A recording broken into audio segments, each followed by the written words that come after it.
Outside Toronto FC's dressing room in its North Toronto Training Centre is a giant photo of the team celebrating its 2017 MLS Cup win. Underneath is a quote from legendary UCLA basketball coach John Wooden: "Winning takes talent. Repeating takes character." Victor Vasquez, left, and Jonathan Osorio face a tough task in trying to help Toronto FC repeat as MLS champion. Adam Hunger, the Associated Press: "The 2018 season has been more of a test of character for the MLS champions than anyone could have imagined. The campaign is less than half over and Toronto, 4-9-3, is mired in 10th place in the Eastern Conference." Read more.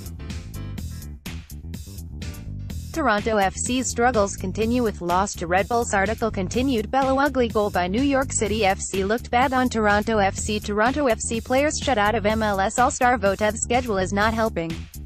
Coming off a 1-0 loss Sunday to the visiting New York Red Bulls, Toronto plays at Minnesota United 5-1-0-1 on Wednesday and at West Conference leader Sporting Kansas City 9-3-5 on Saturday.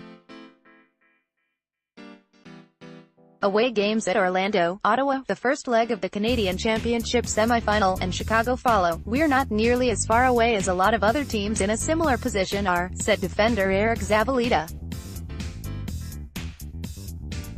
"Obviously we have a lot of talent and that helps. And it's a group that's been through good times and bad times together, and I think that ultimately is incredibly important. Fortunately, we can look at the bigger picture right now and see that there's over half or just about half of the season left. You can certainly lose a season in the first half of the season, but we don't think we're far enough away that we've done that yet. And we're going to make as much of a run at this thing as we can. Still, the task for Toronto is daunting."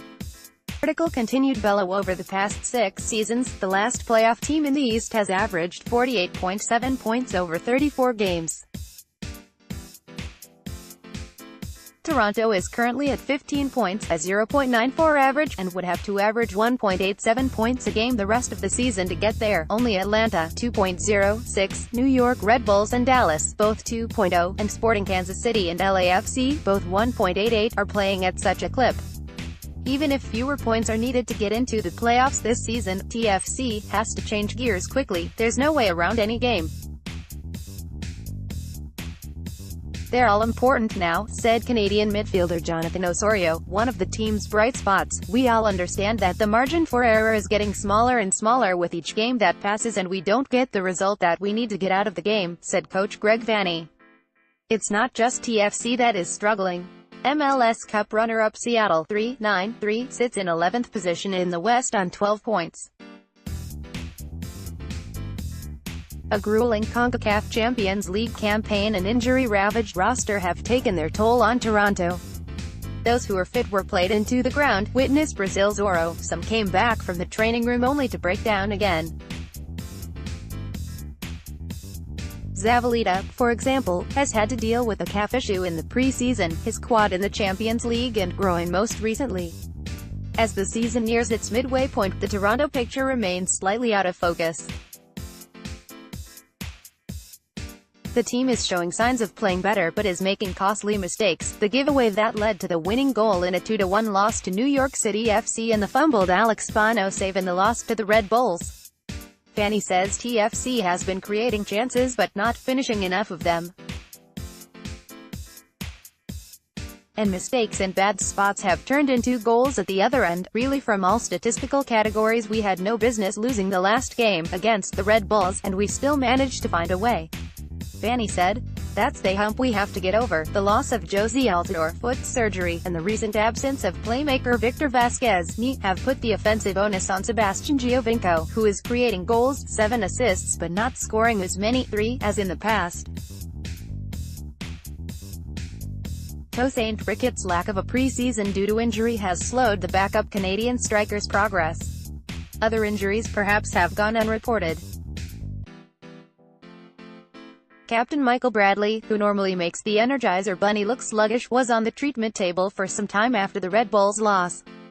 While players have shown frustration on the pitch, check out their reaction to the Marky Delgado turnover that led to a goal in the NYFC loss. For the most part, the team has closed ranks. We know what we are capable of, and I think that's a big reason why there's no panic in the dressing room, said Osorio. We trust each other and we know we can get out of it. Oro is likely out for a few weeks with a hamstring issue. Fellow defender Jason Hernandez was due to undergo a scan Tuesday to determine the extent of the hamstring issues that forced him out of the Red Bulls game. Vasquez did not train Tuesday, with a cortisone injection planned in a bid to reduce the swelling in his knee. He is listed as day-to-day but, given Minnesota plays on artificial turf, is not likely to figure Wednesday. Gregory van der Wiel was back training Tuesday after being given some off to rest an ongoing Achilles issue.